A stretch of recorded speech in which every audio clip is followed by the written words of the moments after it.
तो बच्चों चलिए प्रश्न को पढ़ते हैं। एक स्वरित्र 256 हर्ट्ज आवृत्ति के दूसरे स्वरित्र के साथ प्रति सेकंड 4 विस्पंद उत्पन्न करता है। जब पहले स्वरित्र पर मूव लगा दिया जाता है तो प्रति सेकंड विस्पंदों की संख्या 6 हो जाती है। पहले स्वरित्र की प्रारंभिक आवृत्ति ज्ञात कीजिए।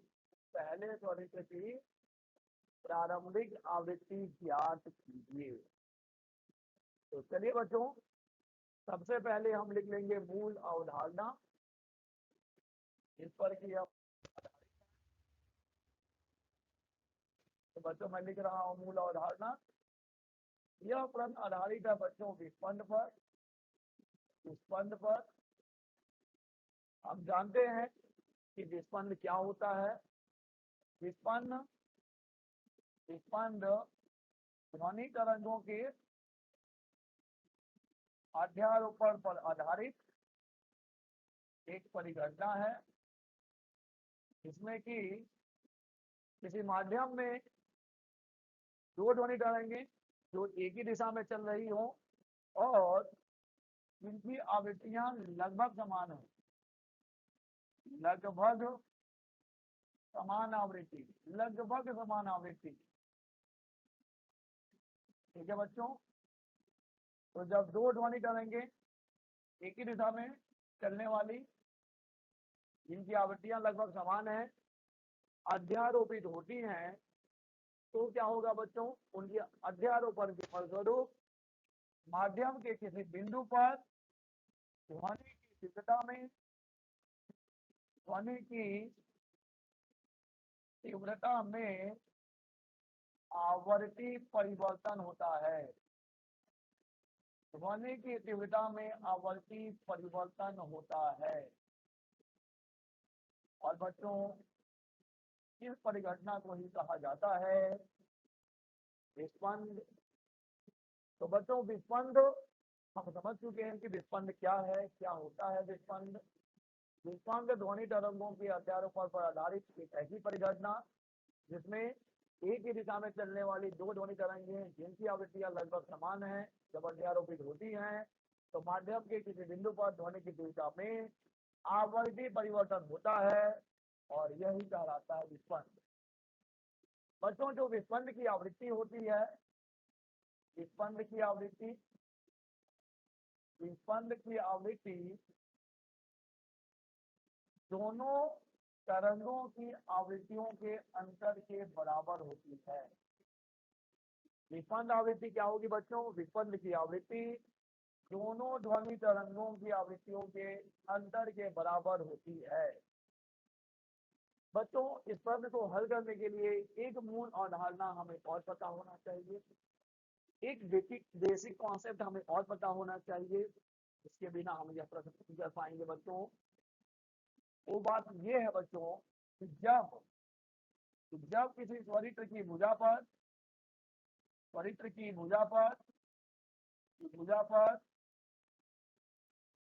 मूम लगाया जाता है, मूम लगाया जाता है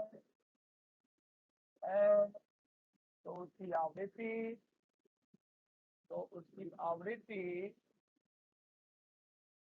कम हो जाती है, उसकी आवृत्ति कम हो जाती है। ठीक है बच्चों, इस बेसिक कॉन्सेप्ट का भी हमें ध्यान रखना है कि स्वरित्र की भुजा पर मोम लगाने पर उसकी आवृत्ति कम हो जाती है। अब बच्चों हम तैयार हैं, हम पूरी तरह से तैयार हैं उस प्रश्न को हल करने के लिए। चलिए देखते हैं प्रश्न में क्या दिया गया है। एक स्वरित्र जिसकी आवृत्ति आपको पता नहीं है, ठीक है बच्चों, मान लिया उसकी आवृत्ति कितनी है, मान लिया उसकी आवृत्ति n है। ठीक है बच्चों, मान लिया उसकी आवृत्ति कितनी है, उसकी आवृत्ति n है। 256 हर्ट्ज आवृत्ति के दूसरे स्वरित्र के साथ, यानी जो दूसरा स्वरित्र है बच्चों उसकी आवृत्ति हमें पता है, उसकी आवृत्ति है 2π 2.6 2.5 हर्ट्ज। और बच्चों जब ये दोनों आपस में अध्यारोपित होंगे, दोनों एक विस्पंद बनाएंगे, यहाँ पर विस्पंद की घटना देखने को मिलेगी। तो यहाँ पर जो विस्पंद की आवृत्ति दी गई है बच्चों ध्यान दीजिए, जो विस्पंद की आवृत्ति दी गई है वह है 4 विस्पंद। विस्पंद की आवृत्ति कितनी है बच्चों? विस्पंद की आवृत्ति है 4 विस्पंद प्रति सेकंड। जो विस्पंद होता है वही विस्पंद की आवृत्ति होती है। और अभी हमने देखा था कि विस्पंद आवृत्ति क्या होगा, दोनों आवृत्तियों का अंतर। तो बच्चों ये जो अंतर है आप n माइनस, ये कलर में मुझे हमेशा से दिक्कत रही है। तो बच्चों ये जो अंतर है n-256 लिख सकते हो, या फिर 256 माइनस n लिख सकते हो, और दोनों का ही अंतर आपको 4 मिलेगा। अब बात यह है कि इसमें से इन दोनों में से कौन सी स्थिति हमें लेनी होगी। ठीक है बच्चों, अभी हम देखेंगे, घबराने वाली कोई बात नहीं। अभी तक प्रश्न ने जो कहा है हमने वो किया है। एक त्वरित्र है जिसकी आवृत्ति नहीं मालूम है, मान लिया n है। एक दूसरा त्वरित्र जिसकी आवृत्ति मालूम है 2.6 हर्ट्ज। आप दोनों जो है अध्यारोपित होकर विस्पंद बनाएंगे, उस विस्पंद की आवृत्ति कितनी बच्चों है? 4 है। और हम जानते हैं विस्पंद आवृत्ति क्या होती है, दोनों तरंगों की आवृत्तियों का अंतर।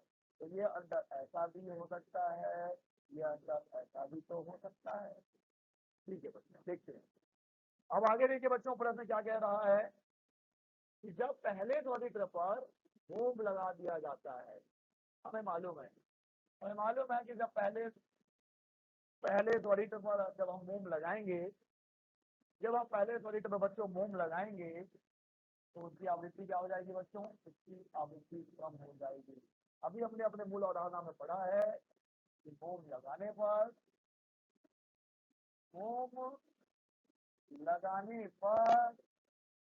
त्वरित्र की आवृत्ति क्या हो जाती है बच्चों? त्वरित्र की आवृत्ति कम हो जाती है। त्वरित्र की आवृत्ति कम हो जाती है। ठीक है बच्चों, तो n का मान कम हो जाएगा जब हम मोम लगाएंगे तो, n का मान कम हो जाएगा जब हम मोम लगाएंगे तो। ठीक है बच्चों, अब देखिए हमारे पास दो संबंध है बच्चे। एक संबंध है ये वाला, ठीक है, और एक संबंध है ये वाला। दो संबंध दिख रहे हैं आपको। अब देखिए इसमें से कौन सा संबंध सही होगा वो हमें यहां से पता चल जाएगा। देखिए बच्चों, जब n का मान कम हो रहा है, मोम लगाने पे जब n का मान कम हो रहा है, ठीक है, तो जो विस्पंद प्रति सेकंड है अगर उसका मान भी कम हो रहा है, मतलब हम ज्यादा संबंध लेंगे, क्यों लेंगे तो समझ लीजिए। n माइनस 256 बराबर 4, सही है बच्चों। तो जब n का मान कम हो रहा है, जब n का मान कम हो रहा है, का मान भी तो कम होगा, बिल्कुल सही है, यानी हम ज्यादा समझ सकते हैं। ठीक है, और जब n के मान के कम होने से, n के मान के कम होने से इसका मान बढ़ेगा बच्चों, तो हम ज्यादा संबंध लेंगे। अब देखिए यहाँ पर कैसे ऐसा होगा बच्चों, जब n का मान कम होगा तो हमें किसमें से कम मान घटाना पड़ेगा, बढ़ेगा। अब हमको समझ में आ गया है कि जब विस्पंद क्या होगा, कम होगा, तो हम ये वाला संबंध लेके चलेंगे। और जब विस्पंद प्रति सेकंड की बात हो रही है, विस्पंद प्रति सेकंड की बात हो रही है, और जब विस्पंद प्रति सेकंड बढ़ेगा बच्चों तो हम ये वाला संबंध लेके चलेंगे। और अब देखिए हो क्या रहा है प्रश्न में ये हो रहा है कि मोम लगा देने पर प्रति सेकंड विस्पंदों की संख्या कितनी हो जाती है बच्चों? प्रति सेकंड विस्पंदों की संख्या 6 हो जाती है।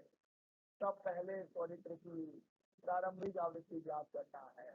ठीक है बच्चों, तो जब मोम लगा देने पर आवृत्ति n हो गया है, जब मोम लगा देने पर आवृत्ति n हो गया है बच्चों,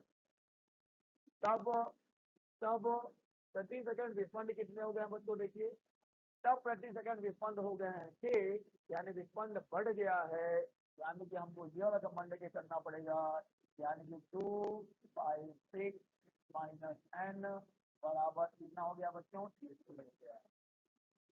256 माइनस एन बराबर 6 बच्चों, तो ये 6 हो गया है।